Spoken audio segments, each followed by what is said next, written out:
Assalamualaikum warahmatullahi wabarakatuh. Al-Quran adalah kitab yang tidak dibatasi oleh ruang dan waktu karena mendahului sains modern dengan fakta paling akurat sebagai temuan ilmiah terbaru.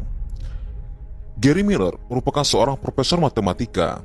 Dia dibesarkan di Kanada. Sekolah-sekolah keagamaan adalah tempatnya menimba ilmu.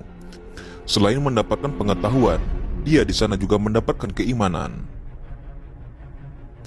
Dia kemudian belajar teologi di Universitas Welling Jesuit Amerika Serikat. Prestasi akademik banyak diraihnya di sana. Anugerah kecerdasan telah memudahkannya memahami berbagai ilmu pengetahuan.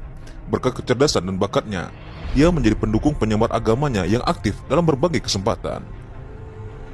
Dia menyebarkan keyakinannya kepada khalayak ramai. Dengan penuh semangat, lelaki itu berdiri di podium dan menjelaskan ajaran keimanan yang ketika itu diyakininya benar. Ceramahnya juga ditayangkan di televisi. Kemudian, ia mendapatkan gelar doktor dalam bidang matematika dari Universitas Toronto. Pemikiran ilmiah Miller kerap berbenturan dengan ajaran agama yang dianutnya. Hal ini membuatnya tidak nyaman, sehingga dia lebih memutuskan untuk berpindah ke agama lain. Dia juga berpindah-pindah rumah ibadahnya selama 9 tahun, karena tidak mendapatkan jawaban dari pemuka agama soal ketuhanan. Pertanyaan dan penjelasan Miller kerap membuat pusing pemuka agama. Mereka yang seharusnya mampu memberikan jawaban untuk menambah keimanan masyarakat, malah terdiam. Pemuka agama itu tidak dapat memberikan jawaban yang memuaskan kepada Miller. Ketidakpuasan yang muncul karena jawaban itu tidak didiamkan. Miller mencoba mencari cara lain untuk mendapatkan jawaban yang dapat menghilangkan rasa penasarannya. Kali ini dia tidak lagi menghujani pemuka agama dengan berbagai pertanyaan mengenai ketuhanan. Dia membaca buku-buku tentang Islam karangan orientalis.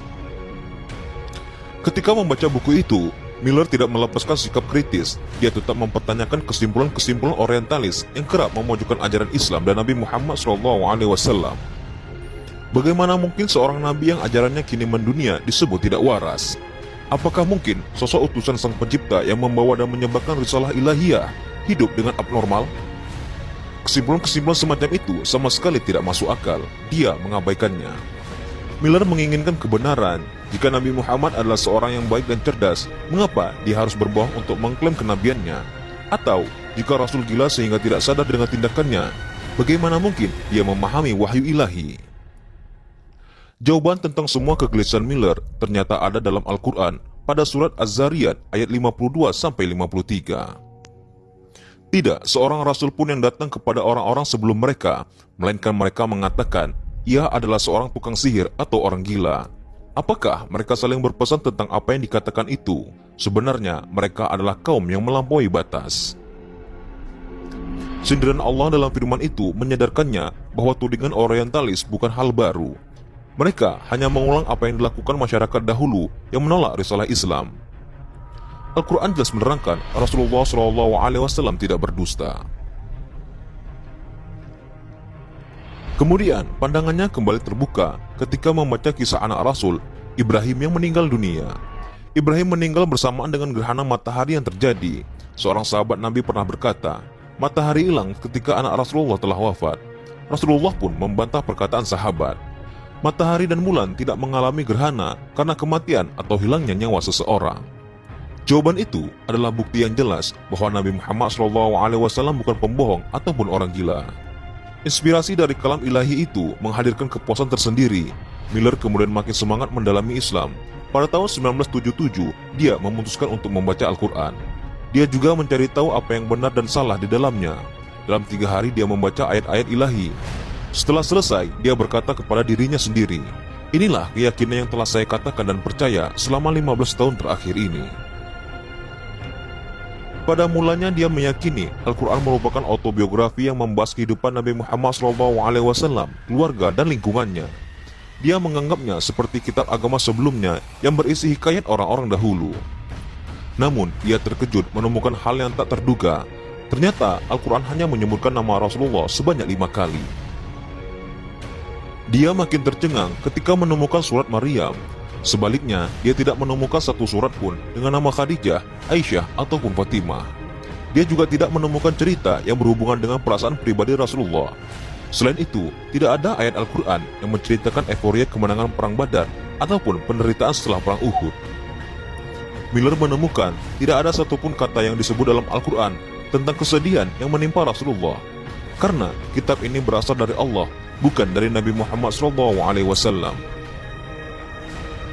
Pada saat pertama kali mengetahui Al-Quran, dia sempat berpikir bahwa konten di dalamnya adalah pengetahuan kuno yang dibuat oleh pria gurun pasir ribuan tahun lalu. Setelah membaca ayat-ayat di dalamnya, dia menyadari prediksi itu tidak tepat.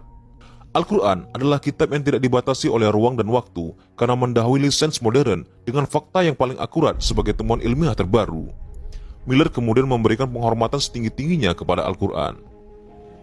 200 tahun lalu, ilmuwan Belanda Anthony Leeuwenhoek telah menemukan bahwa 80% tubuh manusia terdiri atas air. Dia tidak tahu bahwa Al-Quran telah lebih dulu menyebutkannya. Allah mengatakan hal itu dalam surat Al-Anbiya ayat 30 dan Fusilat ayat 11. Hal yang sama terjadi pada tahun 2011 ketika Saul Perlmutter, Adam Range, dan Brian Schmidt telah menemukan Nobel Fisika. Penghargaan yang mereka terima adalah untuk menemukan fenomena percepatan ekspansi alam semesta. Sekali lagi, fakta ilmiah ini sudah ada di dalam Al-Quran dalam surat Az-Zariyat ayat 47. Banyak buku tidak dapat menyuguhkan penjelasan yang dapat diterima tentang keajaiban Al-Quran. Berbagai kesimpulan buruk tentang Islam selalu dilontarkan dalam berbagai media. Namun, itu semua justru menjadi pemicu orang untuk lebih mendalami hakikat Islam. Gary Miller memeluk Islam pada tahun 1978. Dia memilih nama mu'alaf Abdul Wahid Umar. Dia mengundurkan diri dari pekerjaannya di Departemen Matematika dan lebih memilih mengabdi untuk berdakwah di Kanada. Buku yang ditulisnya menarik perhatian orang banyak, berjudul The Stunning Quran.